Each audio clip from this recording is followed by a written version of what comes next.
Kom wees lig saam pastoor Pieter en Tolly Jordaan, Sondag om 1600. Goeiedag, dis weer eens my besondere voorreg om hier te groet hier in die Weeslig kantoor. My boodskap vir hierdie dag is die kampioen in jou. Ek begin met die Amplified oor wat geloof is. Hebreërs 11 vers 1, vers 2 en vers 6. Now faith is the assurance, the confirmation, the title deed of the things we hope for, being the proof of things we do not see, and the conviction of their reality. Faith perceives as real facts what is not revealed to our senses. Vers 2 van Hebreërs 11 sê, For by faith, trust and the holy favor born of faith, the man of old had divine testimony born to them and obtained God's good report. Dan vers 6 sê, But without faith, it is impossible to be pleasing and be satisfactory to him. For whoever comes close to him, God must necessarily believe that God exists and that he is the rewarder of those who earnestly and diligently seek him out. Ek wil bietjie stil staan by Dawid, die kampioen, wat deur geloof in God geglo het, in die wonderwerke wat God gedoen het. Ons almal hou daarvan, van die storie waar daar die sogenaamde underdog teen die verwagtinge groot hindernisse oorkom en wen. Een van hierdie bekendste stories is Dawid, die jong skaapwagter, 15 jaar oud, 'n herder, uit Jerusalem, en teenoor hom staan die Goliat, die reus, die Filistyn, wat uit gat gekom het. Die eerste eienskap wat ek in Dawid wil uitlig, is om jou posisie te ken, van wie en wat jy is, in Christus Jesus. Dawid, die herder, weet wie hy is. Hy lei sy skape, hy pas hulle op en beskerm sy skape. Hy sê vir Saul, wanneer 'n leeu en die beer kom, het ek hulle verskeur. Jy kan nie 'n kampioen wees, as jy nie alreeds met die leeu's in jou lewe gedeel het nie. Jy kan nie uit die monde van ander spreek nie. Sondag in kerk loof en prys en maandag by die roubord wys jy vingers nie. Daarom sê die woord van die Here, Spreuke 4:23, Bewaar jou hart meer as enigiets, want daaruit is die oorsprong van die lewe. Wat weet ons van Goliat? Al wat die woord sê in 1 Samuel 17 vers 4, hy was 'n man in die plek wat tussen hulle is, dis wat sy naam beteken, bose magte, tussen die ruimte, nie in die hemel nie, ook nie op die aarde nie. Dit is hoe sy verhaal begin. As 'n man in 'n plek tussen twee leerstaande bly aan die einde van die geveg, is hy die baasvegter. Dan is hy die kampioen. Goliat was doeltreffend in baie sulke situasies. Goliat se grootte moes hierdie sukses bygedra het. Hy was egter ook goed bewapen en beskut. So 'n lang beskrywing van die vegter se mondering, sy helm, sy harnas, was min of meer 56 kg. Sy bronsskerm wat hy voor sy bene gehad het, en die swaard en sy skild was om en by 7 kg. Dit was so swaar dat hy 'n wapendraer gehad het om dit vir hom aan te gee as dit nodig is. Ja, dan sien ek die slagveld is in die dal van Sugo, wat aan Juda behoort. Juda beteken prys aan die Here, met jubel en juig. Goliat wat uit Gat kom, volgens Joshua 11:22, was die plek van die Enakite, 'n antieke ras, wat die reuse, wat vrees by mense ingeboesem het. Goliat inderdaad 'n formidabele teenstander. Asof hierdie beskrywing van sy wapenrusting en voorgeslagte nie genoeg is nie, word hy ook intimiderende sprekers voorgestel. Ja, 1 Petrus 5 vers 7 sê, die duiwel loop rond soos 'n brullende leeu en kyk wie hy kan verslind. Hy beledig die leer van Israel en vir Dawid. Hy beledig hom, belittle hom, hy kraak sy karakter af van wie hulle die kapasiteit in God is, selfs voor die geveg nog begin het. Hy sê die volgende vir Dawid, kom 'n bietjie hier, dat ek jou vleis vir die roofvoëls van die wilde diere kan gee. 1 Samuel 17:44.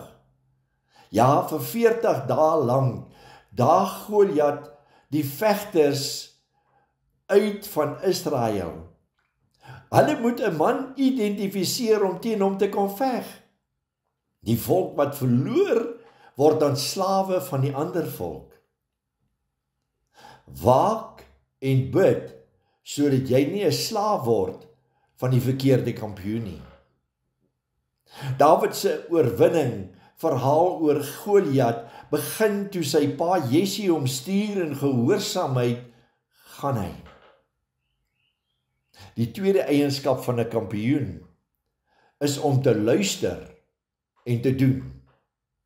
Sy pa sê vir hom, neem die kaas, die vettigheid, olie, wat Heilige Gees is, die brood, in die Nuwe Testament die liggaam van Jesus, en een vertaling verwys dat hy heuning ook gevat het, salf vir sy ore en sy oë, na sy broers toe, net om te gaan uitvind, hoe gaan dit met hulle? Ja, soms roep God ons tot stilstand, net om te kyk, wat aangaan in ons lewens. Dawid, God is in jou toekoms, en hy kom uit jou verlede na jou toekoms toe, en hy kom haal jou, sodat jy in die toekoms kan opereer. Ek sien hoe Dawid hardloop om by die slagveld aan te kom, en sy broers vra, terwyl hy so aankom, dink ek, kom hy agter iets is nie pleis nie. Hy tel in sy gees op dat daar 'n gees van vrees is in die kamp. Hier sit 'n groepie soldate wat bang is. Daar is 'n groepie wat ly aan verwerping. Ons is nie goed genoeg om teen hierdie man te veg nie. Ander weer sien ek dat hulle nou al so moeg vir die dreigende Filistyn is, hulle polse wou sny van depressie. Niemand onder hulle is waardig om hierdie Filistyn aan te vat nie. Ja, hulle is so depressief dat hulle wil huis toe gaan. Maar as gevolg van hulle soldaatskap, daardie eienskap, hulle is gekies as soldate, wil hulle nie daar weggaan nie. Hoor mooi wat sê die Bybel in vers 24, maar toe al die manne van Israel die man sien, vlug hulle vir hom weg, want hulle was baie bang. Hoeveel keer hoor ek en jy, en sien ons die brullende stem van Satan, en dan weet ons nie wat om te doen nie. Uit hierdie verhaal is dit duidelik dat hierdie groep soldate Saul inkluis so vasgevang is in die krisis dat hulle vergeet het wie en wat God is en al sy beloftes wat deur die eeue oorgedra is van geslag tot geslag. 1 Samuel 17:25 sê, het julle die man gesien wat daar aankom? Want hy kom op om Israel en ook jou en my vandag uit te daag. Daarop het Dawid die manne by hom laat staan, gevra en gesê, is hier nie een onder julle wat die woord van die Here teen hierdie Filistyn het nie? Ja, daardie woord daar is Debar. Creative word from God. Jy kry dit in Genesis 1, die skepende woorde. Die derde eienskap van 'n kampioen is om 'n skepende woord van God te kry.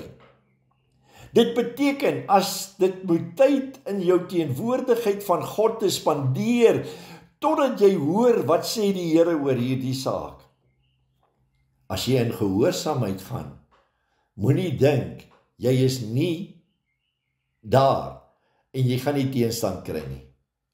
Ja, sy eie ouboet, Eliab, het hom verkleineer en sê, wat kom maak jy hier? Jy moet liewes agter jou skape wees. Jy verdien dit nie om hier te wees nie. Jy het net gekom om ons te spaai, verskoon die Engels.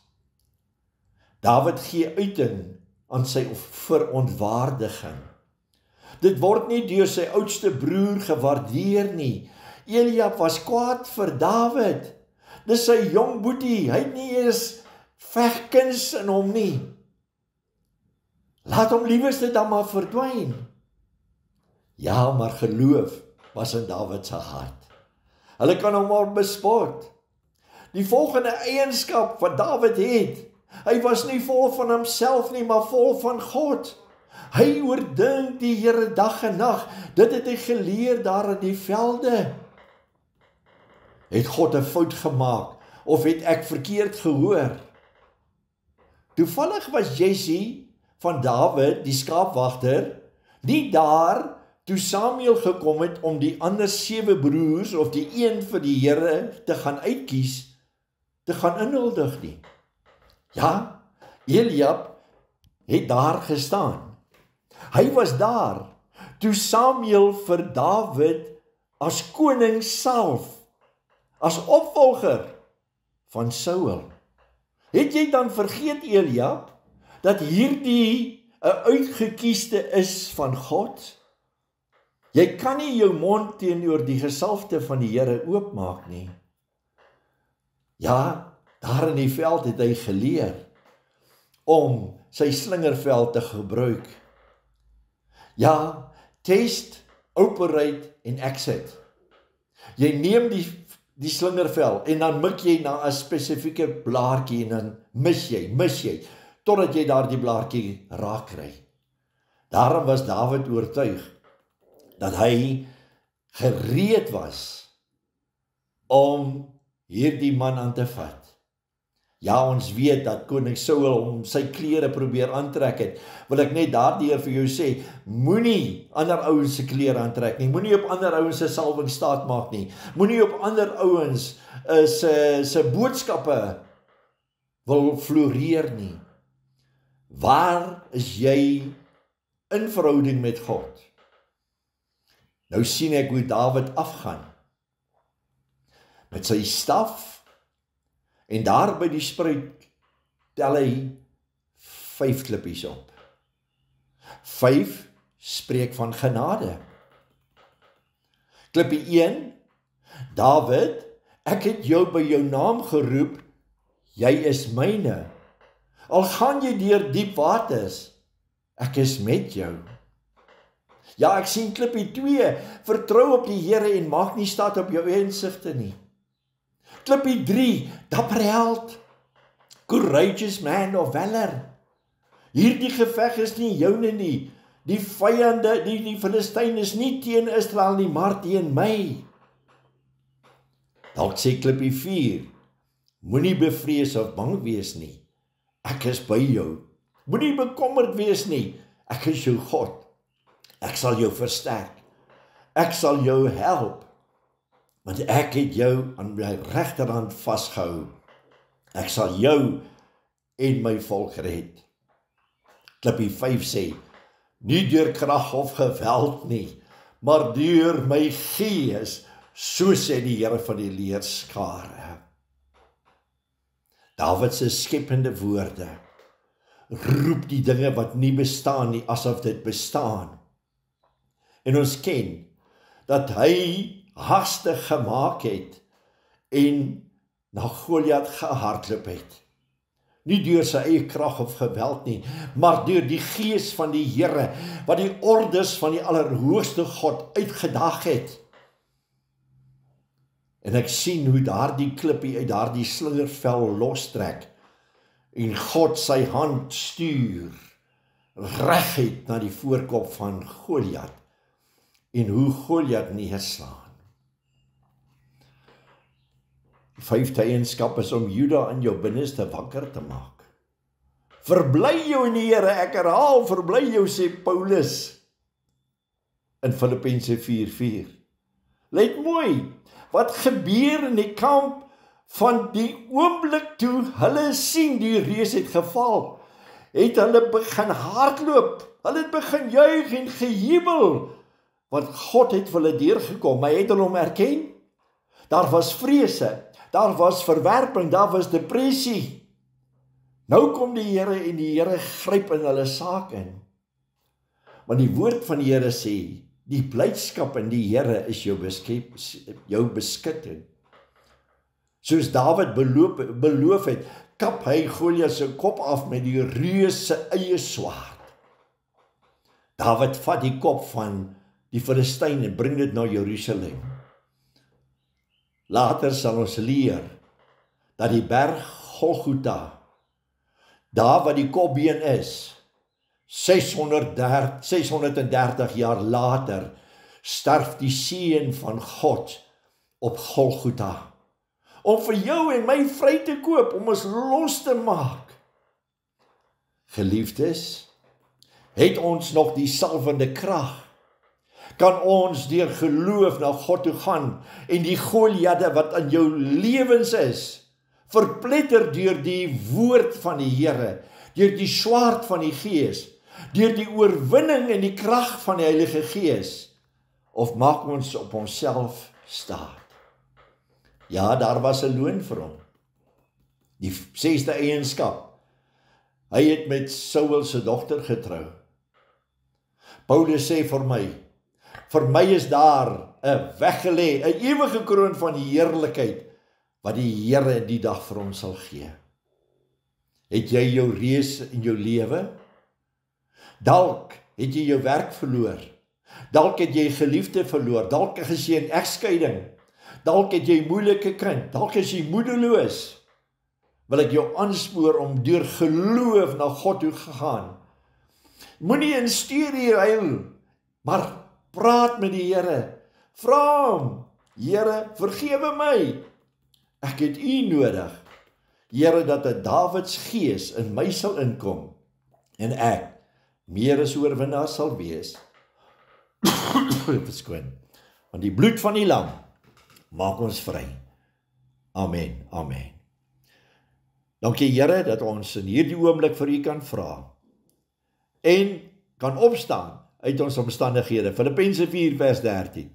Ek is tot alles in staat deur Christus wat my die krag gee. Here, help ons sodat ons meer as oorwinnaars kan wees deur die prys wat Jesus aan die kruis het van Golgotha vir ons betaal het, en dat ons kan lewe en in oorvloed van lewe saam met U kan regeer in hemelse plekke. Ons eer U in Jesus naam. Amen.